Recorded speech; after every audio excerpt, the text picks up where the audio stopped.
Master your emotions. Master your emotions की transformative power की खोज करें। अपने इमोशन को कंट्रोल करने और समझने के लिए प्रैक्टिकल स्ट्रेटजीज का पता लगाएं। गुस्सा, फियर, दुख और आनंद से ज्ञान के साथ साथ चलना सीखें। अपने इमोशन हेल्थ को सुधारें और अपने असली पोटेंशियल को खोलें। दोस्तों, मास्टर योर इमोशंस एक इंटरेस्टिंग सेल्फ हेल्प किताब है जो ह्यूमन इमोशंस के कॉम्प्लेक्स एरिया में उतरती है और उन पर महारत हासिल करने के बारे में वैल्यूएबल इंसाइट्स देती है। एक एक्सपीरियंस साइकोलॉजिस्ट और लाइफ कोच द्वारा लिखित ये किताब प्रैक्टिकल गाइडेंस और इफेक्टिव स्ट्रेटजीज देती है। दोस्तों, ऑथर कहते हैं हम अपने डेली जीवन में इमोशंस के बहुत से स्पेक्ट्रम का सामना करते हैं। किताब सुझाव देती है कि अपने इमोशन को समझकर और उनका उपयोग करके हम अपने वास्तविक कैपेसिटी को अनलॉक कर सकते हैं और ज़्यादा पूर्ण और ताकतवर एग्जिस्टेंस जी सकते हैं। दोस्तों, इस किताब से आप अपने इमोशन पर कंट्रोल करने के बारे में जानेंगे, जिससे आप अपनी ज़िंदगी में पॉजिटिविटी से अपने मन चाहे और बेहतर रिजल्ट हासिल कर सकते हैं। फिर चाहे आप अपने नेगेटिव इमोशन को दूर करना चाहते हो या स्ट्रेस से डील करना चाहते हैं, ये किताब आपकी हर तरह के नेगेटिव इमोशन से निपटने में मदद करेगी। दोस्तों, इस किताब में बताया गया है कि हमारे इमोशंस कैसे काम करते हैं और इन्हें इफ़ेक्टिव ढंग से काम कराने के लिए स्पेसिफिक टेक्निक को कैसे अप्लाई करें। आप सीखेंगे कि नेगेटिव इमोशन से कैसे निपटा जाए ताकि आप एक खुशहाल और ज़्यादा अच्छी ज़िंदगी जी सकें। दोस्तों, इस बुक में आप सीखेंगे कि अपने दिमाग को रिप्रोग्राम करने का आसान फॉर्मूला, ताकि आप ज़्यादा पॉजिटिव इमोशंस को महसूस कर सकें। दूसरा, अपना नेगेटिव इमोशंस को डील करने के लिए आसान स्ट्रेटजीज क्या क्या हैं। तीसरा, अपने ज़िंदगी पर बेहतर कंट्रोल पाने के लिए आप अपनी कहानी को कैसे बदल सकते हैं। चौथा, अपने इंडिविजुअल डेवलपमेंट को बढ़ावा देने के लिए अपने इमोशंस का इस्तेमाल कैसे करें। पांचवा, मास्टर योर इमोशंस और भी बहुत सारी प्रैक्टिकल एक्सरसाइज से भरी हुई ये किताब जो आपके इमोशंस पर पॉजिटिव इम्पैक्ट डालेगी। दोस्तों, चैप्टर 1 है आपका सर्वाइवल मैकेनिज्म, आपके इमोशंस को कैसे अफेक्ट करता है। हमारी ज़िंदगी में दिमाग का बहुत ही इंपॉर्टेंट रोल होता है।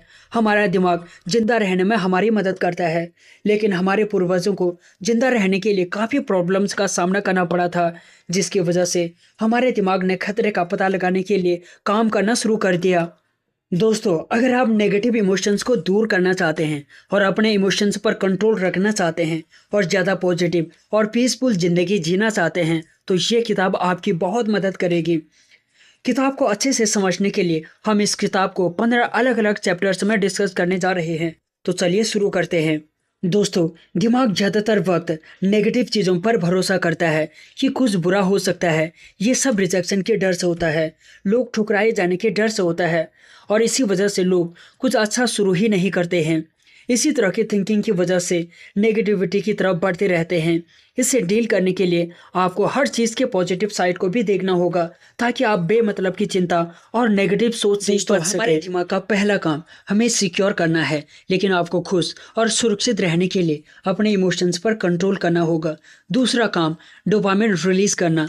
डोपामिन एक न्यूरोट्रांसमीटर है जो आपके दिमाग के स्पेसिफिक एरियाज में फैलकर आपको खुशी दिलाता है। ये जुआ खेलते, लव मेकिंग करते या अच्छा खाना खाते और एक्सरसाइज करते समय होता है। दोस्तों, ऑथर कहते हैं आजकल इन चीज़ों को लोगों ने लत बना लिया है, जिससे वो सिर्फ नेगेटिविटी की तरफ बढ़ते रहते हैं।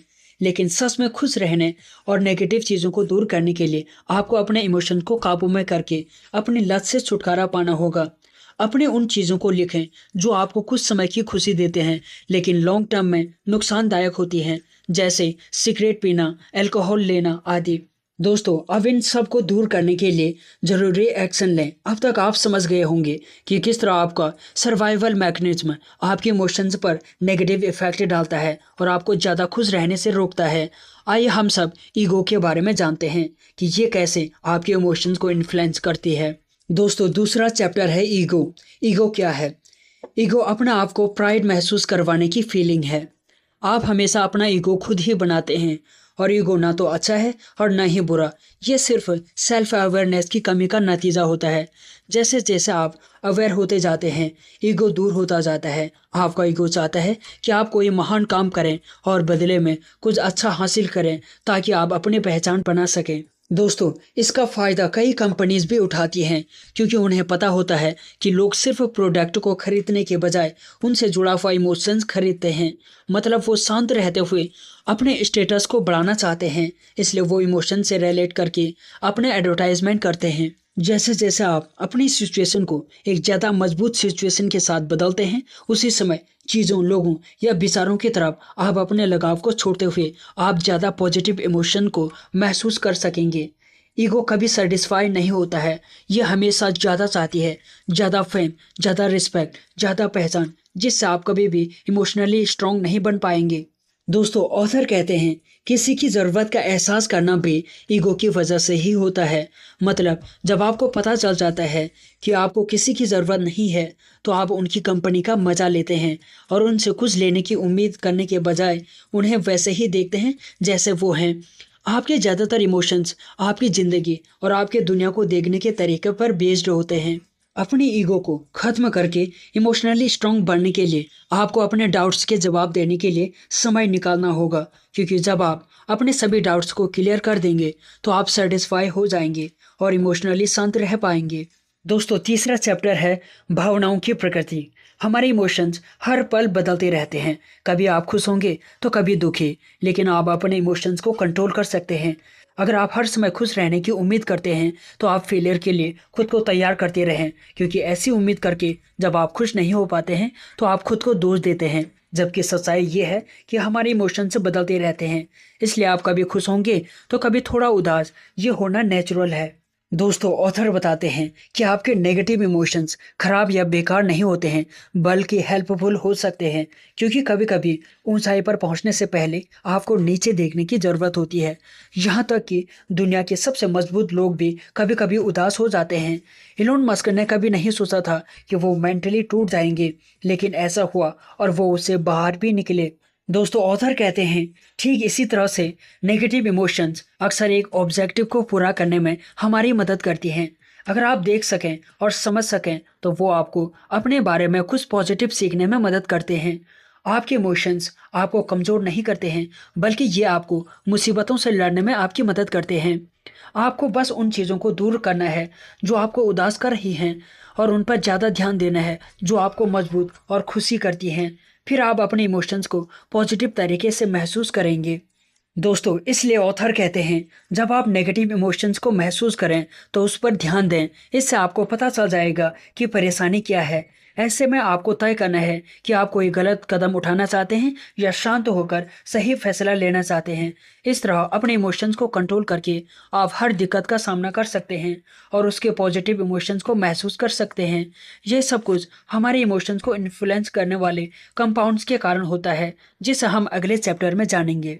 दोस्तों, चौथा चैप्टर है आपके मूड पर नींद का प्रभाव। हमारे इमोशंस मजबूत होते हैं और ये हमारे जीवन को कई तरह से इन्फ्लुएंस करते हैं। आप कैसा महसूस करते हैं, क्या करते हैं, दूसरों के साथ कैसा बिहेव करते हैं, ये सब आपकी इमोशंस पर डिपेंड करता है। और बहुत से इमोशंस को आप खुद पैदा करते हैं, जिसमें नींद की कमी नेगेटिव इमोशंस की वजह से है।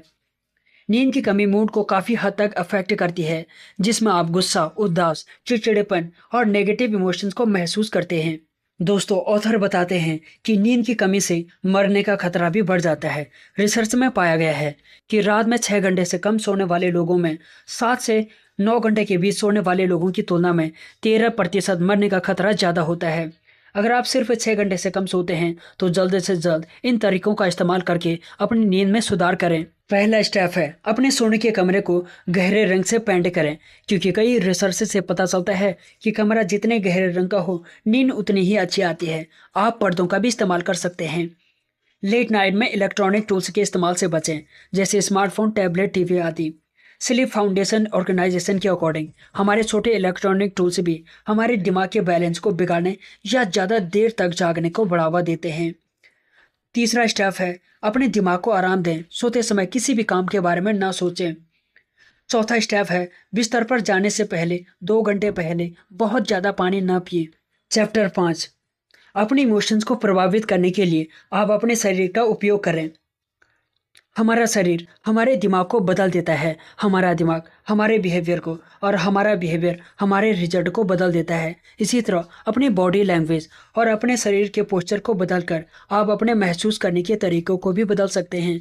जब आप कॉन्फिडेंस या खुश होते हैं तो आप अपने शरीर को ज़्यादा रिस्पेक्ट देते हैं, जिससे खुशी और कॉन्फिडेंस दोनों बढ़ते हैं। अपने एक एक्सपेरिमेंट में एमी कोटे ने बताया कि जिन पार्टिसिपेंट ने सिर्फ 2 मिनट के लिए एक हाई पावर पोस्चर को अपनाया, उनमें कॉन्फिडेंस और पावरफुल लोगों के लक्षण नजर आए। उन्होंने हार्मोनल चेंजेस पर ध्यान दिया था। दोस्तों, इसका मतलब साफ है कि आप सिर्फ अपने पोस्चर या अपने शरीर के एक्सप्रेशन को बदलकर अपने महसूस करने के तरीकों को भी बदल सकते हैं। खुद से नेगेटिव बोलने के बजाय खुद से कहें, मैं खुश हूँ, मैं अपने सपने को पूरा कर सकता हूँ। इसी तरह पॉजिटिव होकर सच में आप खुशी भी हो सकते हैं। साथ ही अगर आप रोजाना वर्कआउट करते हैं तो आपके शरीर के साथ आपका मूड भी अच्छा होता है। इसलिए हर रोज कम से कम 10 मिनट से लेकर 30 मिनट तक वर्कआउट जरूर करें। छठा चैप्टर है अपनी इमोशंस को प्रभावित करने के लिए अपने विचारों का प्रयोग करें। आप वही बन जाते हैं जो आप रात दिन सोचते रहते हैं, इसलिए वही सोचें जो आप सच में करना चाहते हैं। इसके लिए मेडिटेशन का इस्तेमाल करें। पूरी तरह से रोजाना मेडिटेशन करने से आप अपने इमोशंस को इन्फ्लुएंस कर सकेंगे। ग्रेटिट्यूड, एक्साइटमेंट या खुशी जैसे पॉजिटिव इमोशंस के साथ जीने के लिए विजुअलाइजेशन करें, जिससे आप अपने दिमाग को ज़्यादा पॉजिटिव इमोशंस का एक्सपीरियंस करने के लिए तैयार कर पाएंगे, ताकि ये ऑटोमेटिकली आपकी मनचाही चीज़ें और फीलिंग को आपकी तरफ अट्रैक्ट करें। चैप्टर 7 अपने इमोशंस को प्रभावित करने के लिए अपने शब्दों का प्रयोग करें। आपके शब्दों का आपकी सोच और बिहेवियर पर उतना ही इफेक्ट पड़ता है जितना कि आपकी फीलिंग का आपकी ज़िंदगी पर, क्योंकि आपके विचार, आपके शब्द, आपके बिहेवियर आपस में जुड़े हुए हैं और एक दूसरे को इन्फ्लुएंस करते हैं। जब आप अनसर्टेनली कोई काम शुरू करते हैं तो आपके अंदर सेल्फ कॉन्फिडेंस की कमी होती है, और इसके अपोजिट जब आप पक्के इरादे से कुछ करते हैं तो आपका कॉन्फिडेंस और ध्यान बढ़ जाता है, जिससे रिजल्ट में काफ़ी फर्क दिखाई देता है। चैप्टर 8 आपकी सांसें आपके इमोशंस को कैसे प्रभावित करती हैं। आप खाना खाए बिना 2 दिन तक रह सकते हैं, लेकिन सांस लिए बिना कुछ मिनट तक जिंदा भी नहीं रह सकते। लेकिन बहुत से लोग ये नहीं जानते कि ठीक से सांस कैसे ली जाए, इसलिए वो नेगेटिव इमोशंस में फंस जाते हैं। सही तरीके से सांस लेने से आपको अलग अलग तरीकों से फायदा होता है। सांस को धीमा करने से चिंता को कम करने में मदद मिलती है। हर मिनट में 8 बार सांस की साइकिल स्ट्रेस से राहत और जागरूकता को बढ़ाती है। हर मिनट में 4 सांस की साइकिल जागरूकता से तेज इमोशन को बढ़ाती है। हर मिनट में एक सांस की साइकिल से दिमाग से चिंता और डर शांत हो जाता है। चैप्टर 9 मास्टर योर इमोशन से अपने इमोशंस को कैसे बदलें। इमोशंस को बदलने के लिए आपको जानना होगा कि इमोशंस कैसे बनते हैं। जितना ज़्यादा आप अपने मन से दुखी होंगे, उतने ही ज़्यादा आप असल में दुखी महसूस करते हैं। आप जितना ज़्यादा सच्चाई को एक्सेप्ट करते हैं, उतना ही ज़्यादा आप कम दर्द महसूस करते हैं। बहुत कम लोग जानते हैं कि हमारे इमोशंस कैसे बनते हैं। दोस्तों, इमोशंस 2 तरह के होते हैं। पहले वो जिन्हें आप बिना मतलब के इमेजिनेशन से बनाते हैं। दूसरे इमोशंस वो होते हैं जो आप सोच समझकर या पहचान कर अपने मन में पैदा करते हैं। मतलब एक ही विचार के बार बार आने से वो मजबूत इमोशंस बन जाते हैं। और जब भी आप किसी चीज़ के बारे में कम सोचने लगते हैं तो आपके इमोशंस कमज़ोर होने लगते हैं। इसी तरह आपके इमोशंस बनते या बदलते रहते हैं। याद रहे, लोग आपको आपके इमोशन से ही पहचानते हैं, क्योंकि आप इन्हीं के ज़रिए बिहेव करते हैं। इसलिए पॉजिटिव सोचें, पॉजिटिव इमोशंस बनाएं और आप लोगों के सामने अच्छा बिहेव कर पाएंगे।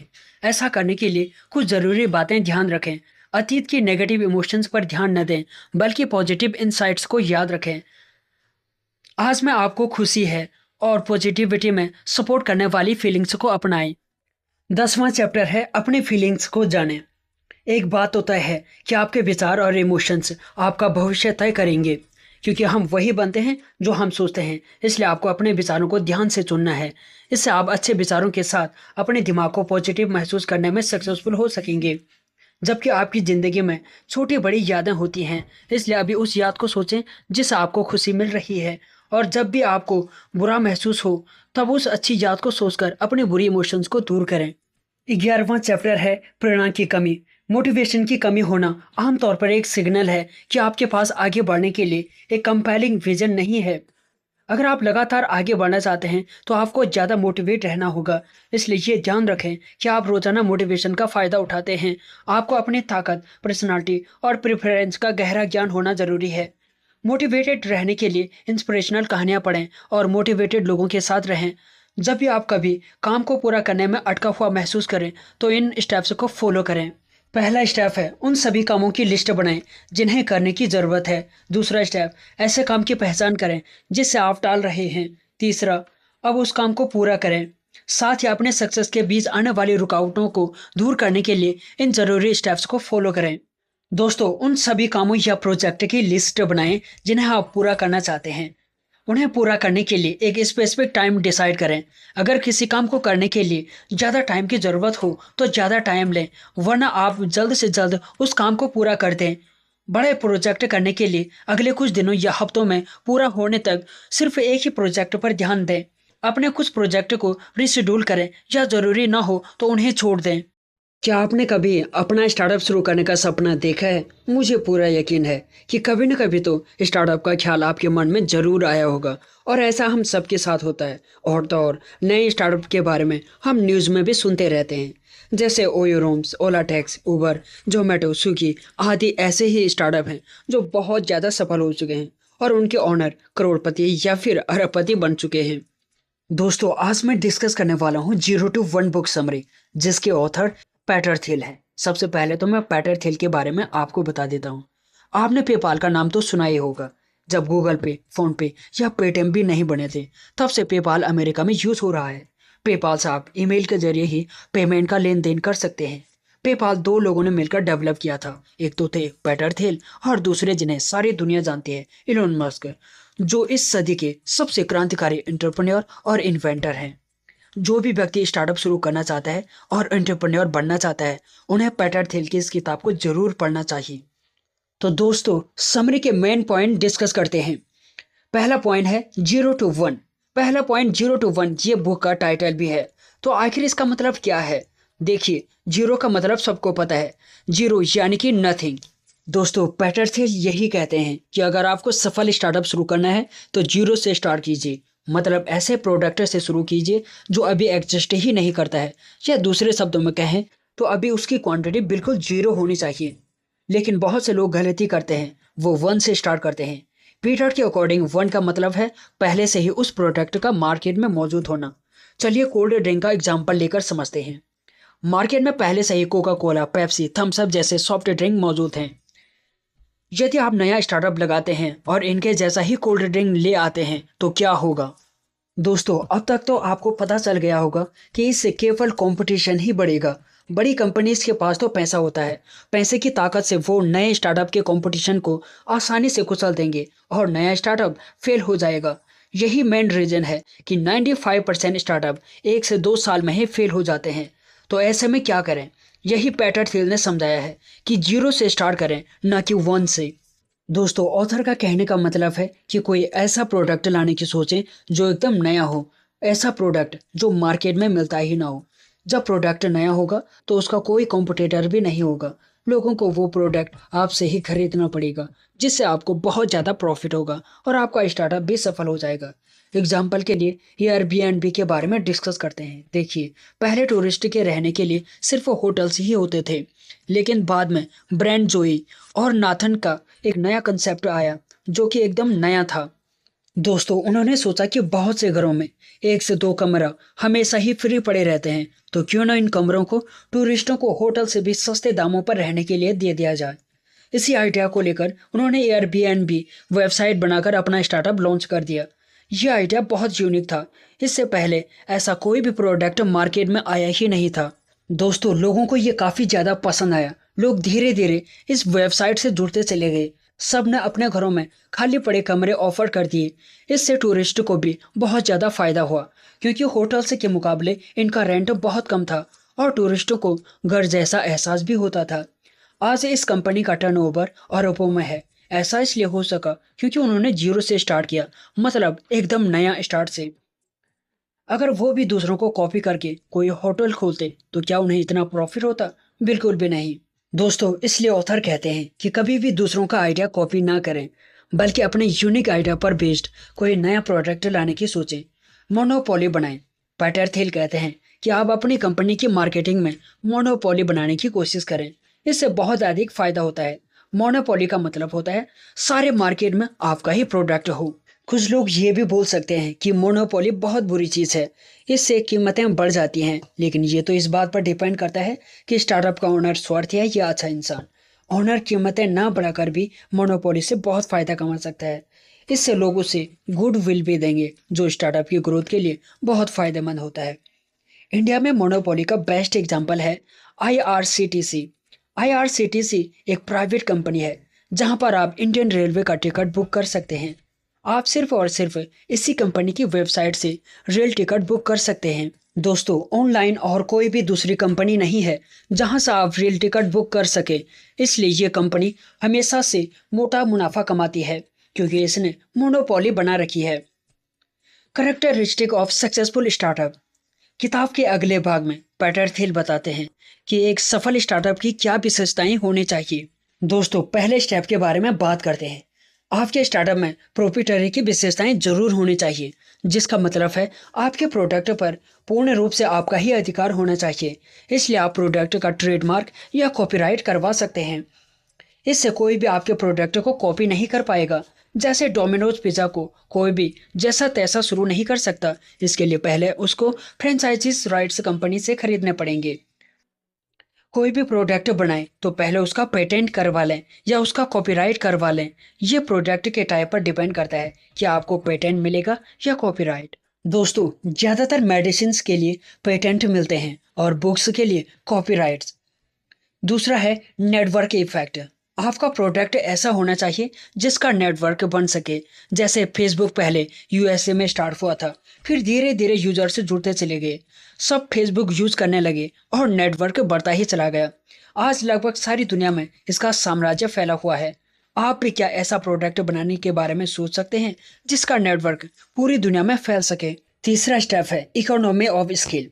पीटर थिल कहते हैं कि स्टार्टअप पहले छोटे से स्टार्ट करना चाहिए, लेकिन उसमें ऐसी क्वालिटी भी होनी चाहिए कि बाद में उसे स्केल करके बड़ा भी किया जा सके। इसके बहुत से एग्जाम्पल दिए जा सकते हैं, जैसे अमेजन, ओयो होटल्स, उबर, पंतजलि इत्यादि। पहले ये स्टार्टअप छोटे स्केल पर शुरू हुए थे, लेकिन आज पूरी दुनिया में फैल चुके हैं। दोस्तों, चौथा स्टेप है ब्रांडिंग। ऑथर कहते हैं कि आपको अपने प्रोडक्ट की ब्रांडिंग जरूर करनी चाहिए। आपने बहुत सी ब्रांड के बारे में सुना ही होगा, जैसे एप्पल, एडिडास, सैमसंग आदि। कोई प्रोडक्ट ब्रांड कब बनता है? जब उसकी क्वालिटी बहुत ही टॉप लेवल की हो जाती है। क्वालिटी ज़्यादा लाने के लिए उसमें इन्वेस्टमेंट भी ज़्यादा करना पड़ता है और एफर्ट भी बहुत ज़्यादा लगाने पड़ते हैं। इससे प्रोडक्ट की कीमत बहुत ज़्यादा हो जाती है, लेकिन वो ब्रांड भी बन जाता है। ऐसा प्रोडक्ट इस्तेमाल करने पर कस्टमर को बहुत अच्छा फील होता है। वो इसके लिए ज़्यादा पैसा खर्च करने के लिए तैयार भी हो जाता है।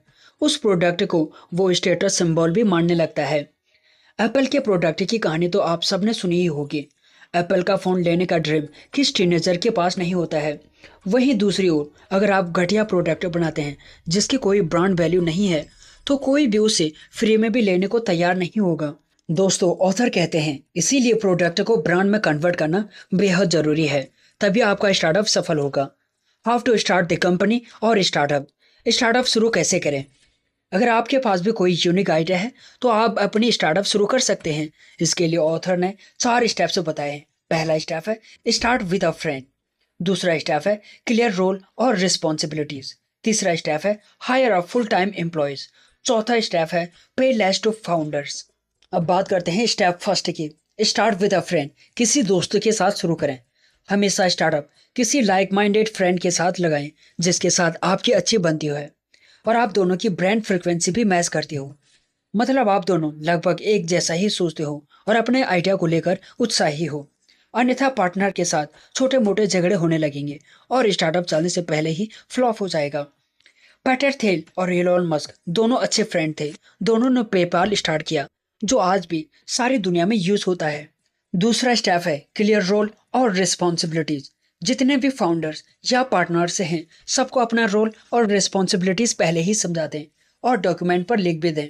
जैसे मैनेजमेंट कौन देखेगा, मार्केटिंग कौन संभालेगा, अकाउंटिंग की रिस्पॉन्सिबिलिटीज किसकी होगी इत्यादि। इसके बाद में झगड़ा नहीं होगा और ऐसा करने से स्टार्टअप स्मूथली चलेगा। तीसरा स्टेप है hire full time employees. Startup में एम्प्लॉयज तो हायर करने ही पड़ेंगे, जैसे web developer, content writer, manager और अकाउंटेंट आदि। लेकिन ऑथर कहते हैं कि कभी भी फ्रीलांसर को हायर मत कीजिए, फुल टाइम एम्प्लॉय ही रखें। ऐसे एम्प्लॉयज कंपनी में लगने से काम करेंगे, उन्हें कंपनी के बारे में अच्छे से समझ भी होगी और जिम्मेवारी से काम भी करेंगे। फ्रीलांसर तो पेमेंट मिलते ही बाय बाय कर देंगे। दोस्तों, चौथा स्टेप है पे लेस टू फाउंडर्स। ऑथर कहते हैं कि जब स्टार्टअप नया नया होता है तो फाउंडर को बहुत ज़्यादा सैलरी नहीं लेनी चाहिए, क्योंकि शुरू में मुनाफा इतना नहीं होता है। पहले ही भारी भरकम सैलरी ले लेंगे तो इन्वेस्ट के लिए पैसे नहीं बचेंगे और स्टार्टअप की ग्रोथ बहुत धीमी पड़ जाएगी। दोस्तों, अब बात करते हैं मार्केटिंग की। बुक के अगले भाग में पीटर थिल प्रोडक्ट की मार्केटिंग के बारे में बताते हैं। मार्केटिंग से यहाँ मतलब है प्रोडक्ट बेचने से। आप 4 तरह से प्रोडक्ट की मार्केटिंग कर सकते हैं। पहला स्टेप है कॉम्प्लेक्स मार्केटिंग, दूसरा स्टेप पर्सनल मार्केटिंग, तीसरा स्टेप एडवर्टाइजमेंट मार्केटिंग और चौथा स्टेप है वायरल मार्केटिंग। अब पहला स्टेप है कॉम्प्लेक्स मार्केटिंग। अगर आपका प्रोडक्ट बहुत बड़ा है या बहुत बड़ा ऑर्डर आया है तो उससे कॉम्प्लेक्स डील की कैटेगरी में रखा जाता है। ऐसे में आपको खुद बैठकर नेगोशिएट करना चाहिए, क्योंकि दूसरी कंपनी बहुत बड़ा ऑर्डर दे रही है तो ऑनर से ही बात करना चाहिएगी। दूसरा स्टेप है पर्सनल मार्केटिंग। पर्सनल मार्केटिंग से मतलब है ऐसी मार्केटिंग जिससे कोई भी पर्सन करे, जैसे सेल्समैन। आपने देखा होगा कि इंश्योरेंस आदि सेल्समैन ही सेल करते हैं। तीसरा स्टेप एडवर्टाइजमेंट। एडवर्टाइजमेंट तब करना चाहिए जब प्रोडक्ट की कीमत बहुत ज़्यादा ना हो और डे टू डे लाइफ में बहुत यूज़ होता हो, जैसे कॉस्मेटिक और ग्रोसरी आदि। चौथा स्टेप है वायरल मार्केटिंग। वायरल मार्केटिंग का मतलब है प्रोडक्ट को एक कस्टमर से दूसरे कस्टमर तक तेजी से पहुंचाना। ऐसा आपने ज़्यादातर ऐप्स में देखा होगा। ऐप्स बनाने वाली कंपनी ऑफर देती है कि अपने फ्रेंड्स को ऐप के बारे में मैसेज फॉरवर्ड करो और आपको कुछ कैशबैक मनी मिलेगा। आपको थोड़े से पैसे देकर कंपनी अपना ऐप ज़्यादा लोगों से डाउनलोड करवा लेता है। बाद में एडवर्टाइजमेंट के जरिए ऐप से खुद से बहुत सारा पैसा कमा लेती है। अगर आप एक इन्वेस्टर बनना चाहते हैं, या अगर आप जानना चाहते हैं कि वैल्यू इन्वेस्टिंग क्या होती है, या अगर आप इन्वेस्ट करना चाहते हैं लेकिन सब कुछ खोने का रिस्क नहीं लेना चाहते हैं, तो यह बुक समरी सिर्फ आपके लिए है। बेंजामिन ग्राहम ने एक इन्वेस्टर की तरह अपना करियर 1914 में शुरू किया था। इसके बाद 1920 के दशक में उन्हें इकोनॉमिक क्रैश की वजह से बहुत नुकसान झेलना पड़ा।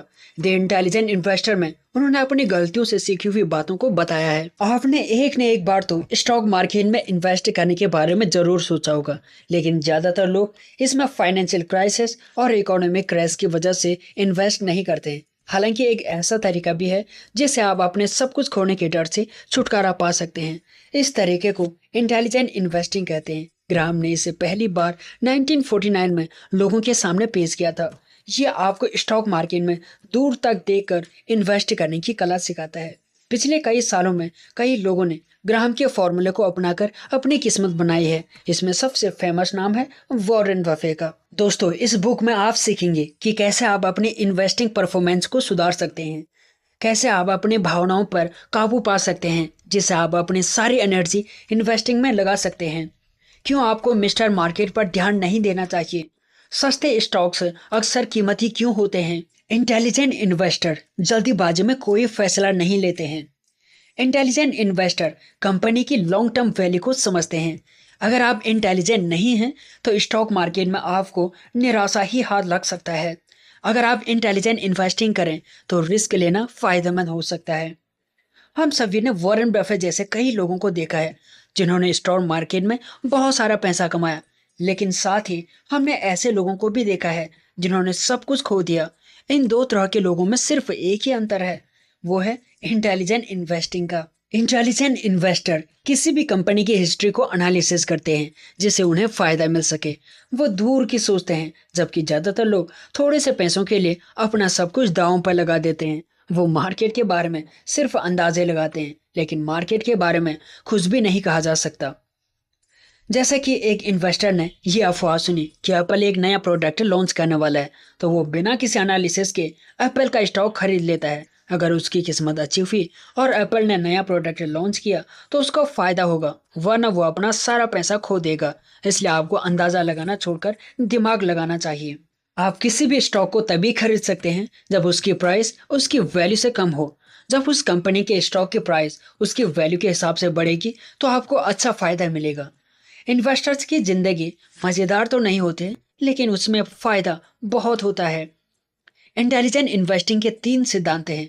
अगर आप एक इंटेलिजेंट इन्वेस्टर बनना चाहते हैं तो आपको 3 नियमों को समझना होगा। पहला नियम है, आप उसी कंपनी में इन्वेस्ट कीजिए जिसके रिकॉर्ड से अच्छे हो और स्टॉक की कीमत बहुत कम हो। ऐसी कंपनियां आने वाले समय में आगे बढ़ेंगी और उनके फायदे से आपका फायदा जरूर होगा। किसी भी कंपनी में इन्वेस्ट करने से पहले उस कंपनी की अच्छी एनालिसिस कीजिए। एनालिसिस करते वक्त आपको बहुत सी खास बातों का ख्याल रखना होगा। दोस्तों, आप कंपनी के फाइनेंशियल स्ट्रक्चर और मैनेजमेंट को देखिए। आप देखिए कि क्या कंपनी अपने इन्वेस्टर्स के साथ प्रॉफिट को अच्छे से बांटती है या नहीं। इसके अलावा आप कंपनी की फाइनेंशियल हिस्ट्री और उसके स्टॉक प्राइस को देखिए। आप जल्दीबाजी में कोई भी फैसला मत लीजिए। दूसरा नियम है, आप एक ही कंपनी में अपना सारा पैसा लगाने की गलती मत कीजिए। भले ही उस कंपनी में आपको बहुत ज़्यादा फायदा दिख रहा हो, लेकिन अपने पैसों को अलग अलग जगह पर लगाइए। जरूरी नहीं कि आपकी एनालिसिस एकदम सही होगा। अगर वो कंपनी किसी वजह से डूबती है तो उसके साथ ही आपका सारा पैसा भी डूब जाएगा। इसलिए आप अपना पैसा अलग अलग स्टॉक्स में लगाइए। और तीसरा नियम है, आप पैसों के पीछे मत भागिए। पैसों के पीछे भागना आपको लालची बना देगा, जिससे आपकी सोचने की क्षमता खत्म हो सकती है। आप एक साथ ही बहुत सारा पैसा बनाने के बारे में मत सोचिए। आप अपनी ज़रूरतों के हिसाब से इन्वेस्ट कीजिए, न कि किसी ब्रोकर से मुकाबला करने के लिए। अगर आपको एक इंटेलिजेंट इन्वेस्टर बनना है तो आपको स्टॉक मार्केट की हिस्ट्री पर ध्यान देना होगा। अगर आप स्टॉक मार्केट की हिस्ट्री को देखें तो आपको पता लगेगा कि स्टॉक मार्केट उतार चढ़ाव से भरा पड़ा है। मार्केट के बारे में कुछ भी कह पाना लगभग असंभव है। इन्वेस्ट करने से पहले आपको मार्केट के बारे में अच्छे से जान लेना चाहिए। इसलिए आप स्टॉक की हिस्ट्री जानने से पहले स्टॉक मार्केट की हिस्ट्री पर ध्यान दीजिए। इससे आप फाइनेंशियली और साइकोलॉजिकली तैयार होंगे। आपको नुकसान को ध्यान में रखकर स्टॉक मार्केट में इन्वेस्ट करना चाहिए। इसलिए आप बहुत से कदम उठा सकते हैं। आप एक ही कंपनी में अपना पैसा मत लगाइए, इससे आप सब कुछ खोने के डर से बचे रहेंगे। मार्केट कितना भी नीचे क्यों ना चला जाए, वो हमेशा अपने आप को वापस ऊपर ले आता है। इसलिए आप खतरे की पहली घंटे पर ही सब कुछ बेचने का फैसला मत कीजिए। आप कंपनी के पिछले 10 सालों के रिकॉर्ड को देखिए। आप उसकी अर्निंग, डिविडेंड्स और इन्फ्लेशन रेट को देखिए और उसकी एवरेज प्राइस को देखकर अपने फायदे को कैलकुलेट कीजिए। अगर आपको अच्छा फायदा मिल रहा है तो ही उसमें इन्वेस्ट कीजिए। स्टॉक मार्केट में इन्वेस्ट करने के लिए आपको हिस्ट्री की अच्छी जानकारी होनी चाहिए। दोस्तों, ऑथर कहते हैं, आप भीड़ के साथ मत भागिए। इस सबक में हम स्टॉक मार्केट को समझने की कोशिश करेंगे। इसके लिए ऑथर ने स्टॉक मार्केट को मिस्टर मार्केट कहकर बुलाया है। मिस्टर मार्केट के बारे में कुछ भी कह पाना बहुत मुश्किल है।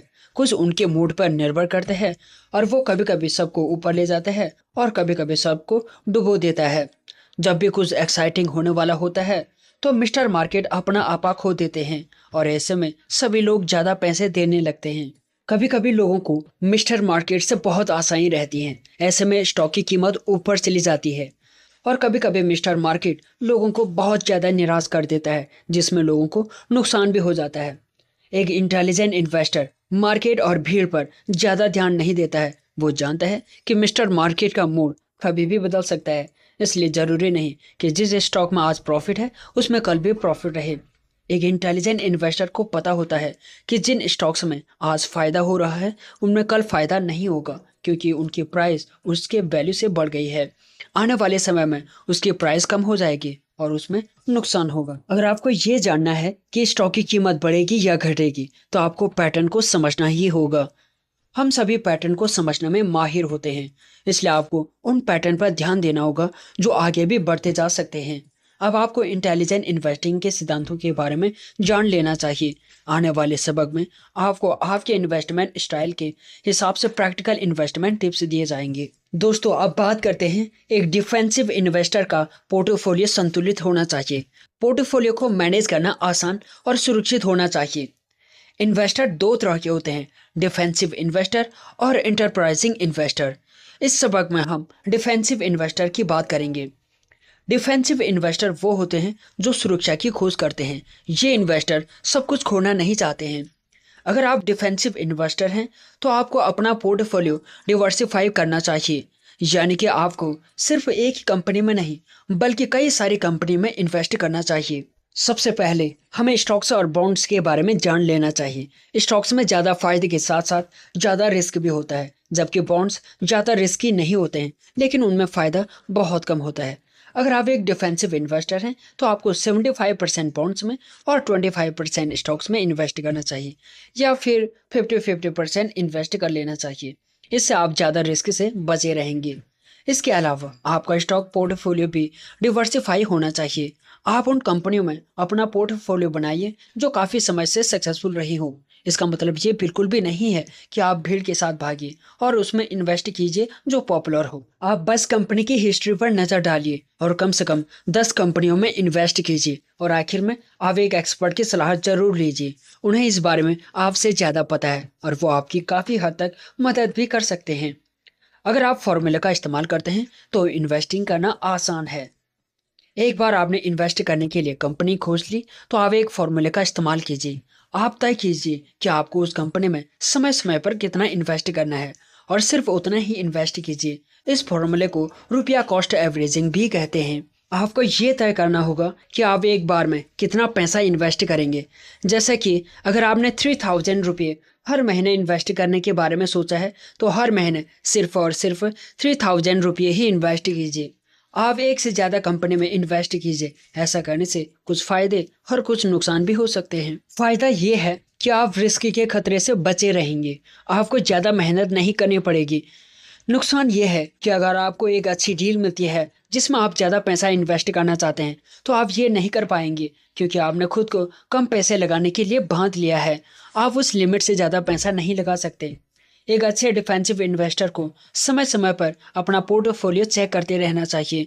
आपको हर 6 महीने में अपने स्टॉक और बॉन्ड को एडजस्ट करना चाहिए और इस बात का ख्याल रखना चाहिए कि आप स्टॉक और बॉन्ड में उतना ही इन्वेस्ट करें जितने से आपने शुरुआत की थी। इंटरप्राइजिंग इन्वेस्टर डिफेंसिव इन्वेस्टर के जैसे ही शुरुआत करता है। एक सक्सेसफुल इंटरप्राइजिंग इन्वेस्टर और एक डिफेंसिव इन्वेस्टर में काफ़ी ज़्यादा अंतर होता है। इंटरप्राइजिंग इन्वेस्टर कॉमन स्टॉक्स में ज़्यादा पैसा लगाता है क्योंकि उसमें ज़्यादा फायदा होता है, लेकिन कॉमन स्टॉक्स में ज़्यादा रिस्क भी होता है। इसके अलावा इंटरप्राइजिंग इन्वेस्टर काफ़ी हद तक एक डिफेंसिव इन्वेस्टर की तरह ही काम करता है। एक इंटरप्राइजिंग इन्वेस्टर अपने फाइनेंशियल एडवाइजर को अपना पार्टनर समझता है, वो दोनों मिलकर फैसले लेते हैं। एक इंटरप्राइजिंग इन्वेस्टर कॉमन स्टॉक्स और बॉन्ड के अलावा दूसरे स्टॉक्स में भी पैसा लगाता है जिससे उससे ज़्यादा फायदा हो सके। ऐसे स्टॉक्स में ज़्यादा रिस्क भी होता है। जैसे कि आपने अप्स एंड कमिंग स्टार्टअप का नाम सुना होगा और आपको लगा होगा कि ये आने वाले समय में काफ़ी सक्सेसफुल हो जाएगा। इंटरप्राइजिंग इन्वेस्टर ऐसी जगहों पर पैसे लगाते हैं, लेकिन उन्हें भी इसमें अपने सारे पैसे नहीं लगाने चाहिए। आपको इस बात का ध्यान रखना होगा कि आप किसी भी कंपनी में अपने सारे पैसे मत लगाइए। मिस्टर मार्केट कभी भी बहुत बेरहम हो सकता है और सबको डुबो सकता है। आप भी एक डिफेंसिव इन्वेस्टर की तरह ही अपने पैसों पर एक लिमिट लगाइए और अपने पोर्टफोलियो को समय समय पर चेक करते रहिए जिससे आपको प्रॉफिट होता रहे। एक एंटरप्राइजिंग इन्वेस्टर मार्केट के अप्स एंड डाउन पर ध्यान नहीं देता है। ज़्यादातर लोग मार्केट में ट्रेडिंग करते हैं, वो प्राइस गिरते ही सब कुछ बेच देते हैं और स्टॉक की कीमत बढ़ते ही सब की तरह अपने पैसे लगाने लगते हैं। उन्हें भीड़ के साथ चलना पसंद है, लेकिन एक इंटरप्राइजिंग इन्वेस्टर ऐसा नहीं करता है। आपको यूएस हाउसिंग बबल की घटना तो याद होगी। जब हाउसिंग की कीमत बढ़ने लगी तब सभी लोग बिना सोचे समझे उसमें इन्वेस्ट करने लगे। उन्हें अंदाज़ा नहीं था कि उनकी कीमत उसकी वैल्यू से बढ़ चुकी है। अब उसमें इन्वेस्ट करना ठीक नहीं है। जब कीमत बहुत ज़्यादा बढ़ गई तब पूरा मार्केट क्रैश हो गया। इसलिए मिस्टर मार्केट भरोसे के लायक तो बिल्कुल भी नहीं है। अगर कीमत बढ़ रही है तो उसमें इन्वेस्ट ना करें। इंटरप्राइजिंग इन्वेस्टर लो मार्केट में खरीदते हैं और हाई मार्केट में बेच देते हैं। इंटरप्राइजिंग इन्वेस्टर को अच्छी डील्स आसानी से मिल सकती है। एक इंटरप्राइजिंग इन्वेस्टर बनने के लिए आपको अच्छी और बुरी डील्स में फ़र्क करना आना चाहिए। अगर आप स्मार्ट हैं तो आप रिस्क हैंडल कर सकते हैं और काफ़ी पैसा कमा सकते हैं। तो आइए देखें कि आप एक इंटरप्राइजिंग इन्वेस्टर कैसे बन सकते हैं। अगर आप एक इंटरप्राइजिंग इन्वेस्टर बनना चाहते हैं तो आप वर्चुअली स्टॉक्स को खरीदना और बेचना शुरू कीजिए। आज इंटरनेट में बहुत सी ऐसी वेबसाइट्स हैं जो आपको वर्चुअल इन्वेस्टमेंट करने देती है। इसमें आप मार्केट को समझकर अच्छे और बुरे डील्स के बारे में जान सकते हैं।